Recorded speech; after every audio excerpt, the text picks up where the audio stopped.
Amorim, who's been speaking to the media in the last hour from the club's pre-season tour in the United States. Well, United head coach has made Alejandro Garnacho, Jadon Sancho and Antony available for transfer.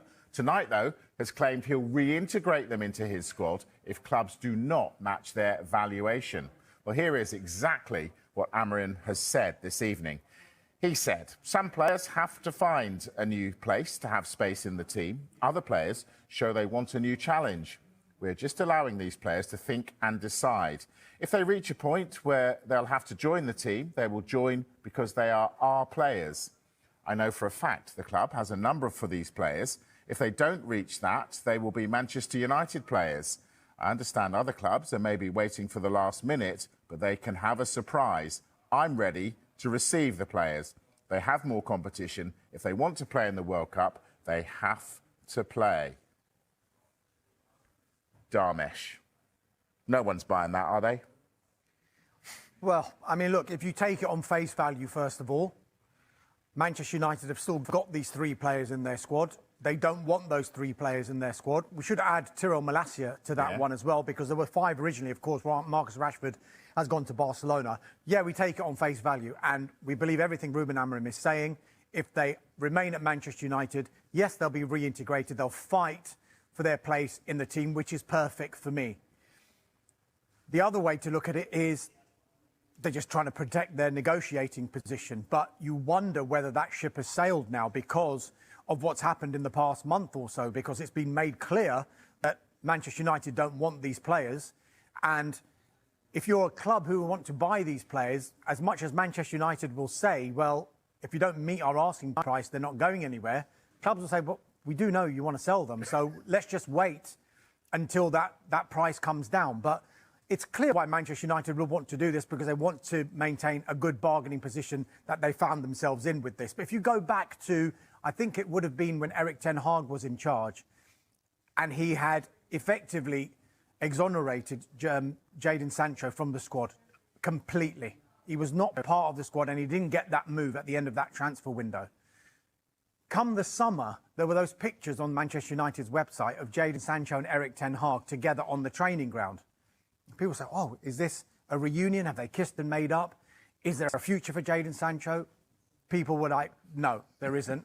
That was just literally just to say, Jadon Sancho's still part of this squad. And if anyone wants to buy him, well, look, we're happy to keep him, but you're going to have to pay good money.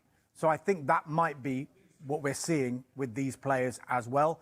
Maybe there hasn't been the falling out that Erik ten Hag had with Jadon Sancho, but it is clear that Ruben Amorim wants to start making the squad Ruben Amorim's squad, and these players don't fit. And I think alongside that and alongside his comments saying he'll welcome back the players, they are Manchester United players after all, and he wants them to integrate into the side. Well, if that actually comes to fruition at the end of the transfer window and no clubs reach their asking price for those players and they are integrated back, how tough is that going to be to integrate those players back? Because bear in mind, they're not part of pre-season for Manchester United. They're not on the tour. They're not with the new players, the new signings. They're not part of Amorim's new ideas for this season. So that's going to take a long time to do it. So I guess my question to Ruben Amorim, if that is the case, you are happy to welcome these players back, why are you not welcoming these players onto the pre-season tour now to make sure that you're integrating them just in case they do end up staying? Well, what about... Go on, Darmesh. Well, one thing I'd say as well, there's a comparison, a slight comparison to be drawn here with Arsenal. When Mikel Arteta took over, Arsenal were in a bit of a mess. And at one point during his reign, he basically, and the hierarchy said, we need to move on now. Now, Arsenal took a hit with some of their finances when they allowed Pierre-Emerick Aubameyang. They mutually terminated his contract. There are a few other players where they just said, you're not part of these plans anymore. I think there's been 10 or 11 years since Sir Alex Ferguson left where Manchester United have tried everything with various managers, but without a structure in place. Now they have this structure in place. Now they have put their faith in Ruben Amorim. Maybe part of them is thinking, yes, we need the public face to be, well, we'll reintegrate them. But privately, they're probably thinking, at some point, we have to move on and start the new Manchester United under Ruben Amorim. And if these players don't fit, will they take a hit? They probably will. They're not going to get anywhere close to £73 million for Jadon Sancho. They're definitely not going to get anywhere close to the 80-odd million they spent on Anthony. So they're going to make a loss. But for the good of the long-term future of Manchester United, that's probably where they're at now. OK, so where they're at now, says Darmish, how close are they to getting rid of any of these players? Not very. Right now is the true fact and true statement with it.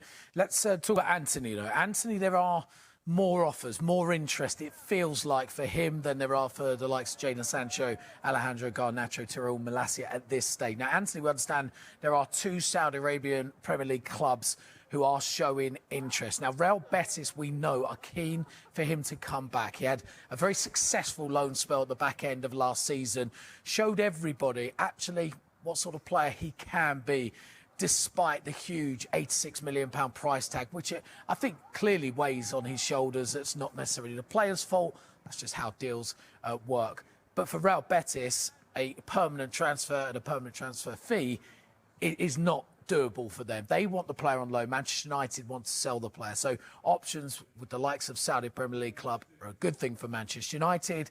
Atletico Madrid, also another club monitoring the situation. Bayer Leverkusen, Bayern Munich, also keeping their eyes on that player. Now, Anthony obviously knows Bayer Leverkusen, new boss, Erik ten Hag, from his time at Ajax. So, and Manchester United, of course, he says himself they're not necessarily looking at him right now. But then that also goes back to what Ruben Amorim was saying about clubs looking towards the end of the window. So basically, these clubs are playing a massive game of chicken, aren't they? They're just, to go down to the... But why wouldn't they? Yeah, you know, exactly. when you have got a club who, as Dartmouth says, they clearly want to sell these players, well, let's wait right to the last minute when you're at your most desperate stage, and then we'll get a better price for them. So